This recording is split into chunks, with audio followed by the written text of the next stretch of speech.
오늘 하세나 본문은 요한복음 9장 13절에서 29절까지의 말씀입니다. 그들은 전에 눈먼 사람이던 그를 바리새파 사람들에게 데리고 갔다. 그런데 예수께서 진흙을 개어 그의 눈을 뜨게 하신 날이 안식일이었다. 바리새파 사람들은 또다시 그에게 어떻게 보게 되었는지를 물었다.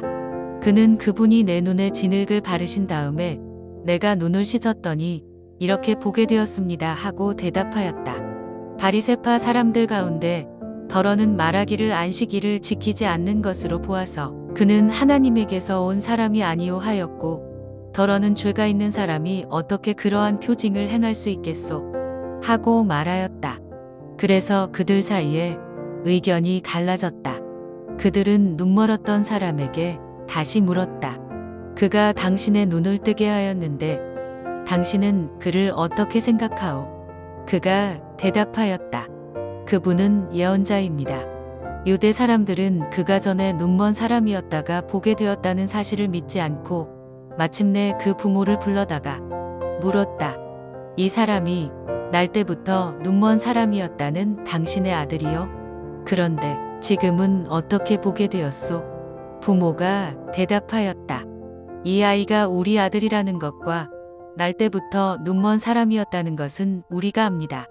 그런데 우리는 그가 지금 어떻게 보게 되었는지도 모르고 또 누가 그 눈을 뜨게 하였는지도 모릅니다. 다 큰 사람이니 그에게 물어보십시오. 그가 자기 일을 이야기할 것입니다. 그 부모는 유대 사람들이 무서워서 이렇게 말한 것이다. 예수를 그리스도라고 고백하는 사람은 누구든지 회당에서 내쫓기로 유대 사람들이 이미 결의해 놓았기 때문이다. 그래서 그의 부모가 그 아이가 다 컸으니 그에게 물어보라고 말한 것이다. 바리새파 사람들은 눈멀었던 그 사람을 두 번째로 불러서 말하였다. 영광을 하나님께 돌려라. 우리가 알기로 그 사람은 죄인이다. 그는 이렇게 대답하였다. 나는 그분이 죄인인지 아닌지는 모릅니다. 다만 한 가지 내가 아는 것은 내가 눈이 멀었다가 지금은 보게 되었다는 것입니다. 그래서 그들은 그에게 물었다. 그 사람이 내게 한 일이 무엇이냐? 그가 내 눈을 어떻게 뜨게 하였느냐? 그는 대답하였다. 그것은 내가 이미 여러분에게 말하였는데 여러분은 고지 듣지 않았습니다. 그러면서 어찌하여 다시 들으려고 합니까? 여러분도 그분의 제자가 되려고 합니까? 그러자 그들은 그에게 욕설을 퍼붓고 말하였다. 너는 그 사람의 제자이지만 우리는 모세의 제자이다. 우리는 하나님께서 모세에게 말씀하셨다는 것을 알고 있다. 그러나 그 사람은 어디에서 왔는지 우리는 알지 못한다. 오늘 본문은 사람들이 이 눈먼 사람을 이 바리새인들에게 데리고 가는 것으로 시작합니다. 그런데 바로 이어지는 말씀이요, 우리를 뭔가 불안하게 만들어요.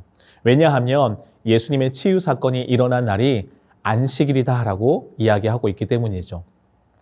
바리새인들은요, 눈먼 사람을 향해서 어떻게 당신이 눈을 뜨게 되었냐라고 묻습니다. 그러자 눈 멀었던 사람은 자신의 경험을 있는 그대로 이야기를 해요. 그러자 바리새인 중에 어떤 사람이요, 안식일의 문제를 거론하기 시작했습니다. 드디어 불안했던 문제가 거론되기 시작한 것이죠. 어떤 사람은 그래서 안식일에 치유 사역을 한 것은 잘못된 것이고 따라서 예수는 하나님으로부터 온 사람이 아니라는 주장을 펼쳤습니다. 그런데 이와는 반대로 또 다른 어떤 사람은요, 어떻게 죄인이 이러한 표징을 보일 수 있냐라고 반문하는 자들도 있었죠. 결국 이 바리새인들은요, 결론을 내리지 못한 채 어떻게 했냐면 다시 눈멀었던 사람을 소환했어요. 그리고 그에게 그가 생각하는 예수는 어떤 사람이냐라고 질문을 했죠. 그러자 눈멀었던 사람은 예수를요, 선지자라고 대답을 합니다. 바리새인들은 이러한 대답을 못마땅하게 여겼어요.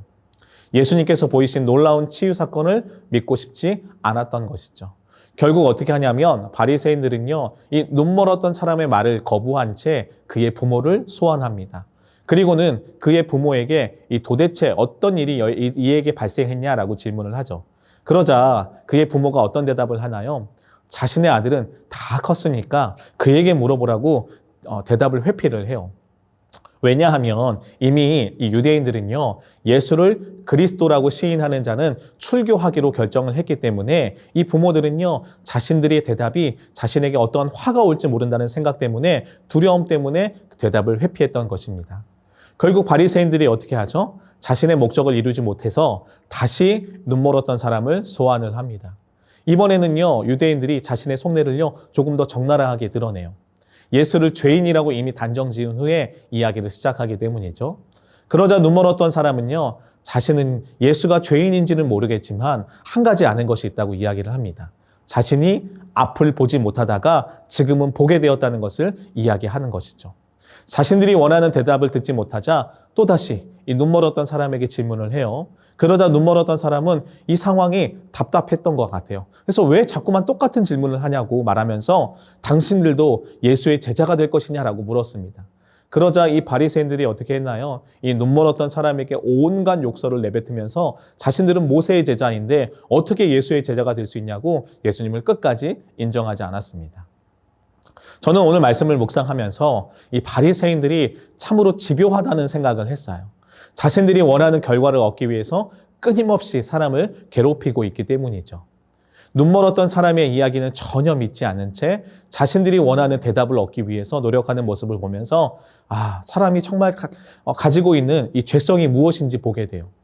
여러분, 죄는요, 물론 우리 삶 가운데 여러 가지 양상으로 드러나기도 하지만 여러분, 결국 죄의 핵심은 무엇일까요? 바로 내가 주인 되는 것, 즉 이기심이라고 말할 수 있습니다. 자신이 주인 되어서 자신의 욕망과 욕심을 이루기 위해서 온갖 방법을 동원하고 자신이 주인 되어서 자신의 뜻을요, 남들에게 강요하면서 자신을 절대로 포기하지 않는 모습을 보이는 것이죠. 이러한 이기심은 결국 모든 생각과 상황을요, 자신에게 집중하게 만듭니다. 주변을 돌아보지 못한 채 올바른 분별과 판단을 하지 못하게 만들어 버리는 것이죠. 마치 자신의 이기심에 이 눈이 멀어서 눈앞에 보이는 상황을 전혀 보지 못하고 이해하지 못하는 것이 바로 이기심을 가진 사람들의 모습에서 보이는 것이죠. 성경은요, 세상의 빛으로 오신 예수 그리스도를 통해서 어둠 가운데 있던 이 눈먼 사람이 빛을 보게 되었다고 증거하고 있습니다. 반면에 육체적인 눈으로는 앞을 볼 수 있었지만 결국 죄로 인해 진정으로 바라봐야 할 것들을 바라보지 못하는, 즉 영혼의 어둠 가운데 있었던 바리새인들을요, 지금요 극명하게 대조하고 있는 것을 우리는 성경을 통해 볼 수 있는 것이죠.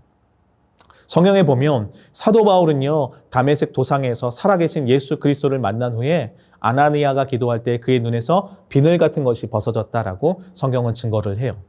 새롭게 눈을 뜬 사도 바울은 원래 예수를 핍박하다가 그 이후에 어떻게 살아가게 됩니까? 주님의 부르심을 따라 이방의 빛으로서 하나님 나라의 복음을 증거하게 됩니다. 새롭게 눈을 뜬 이후에 그의 인생은 새로운 삶을 걸어가게 된 것이죠. 마찬가지로 우리는 어떤 인생을 살아가고 있습니까?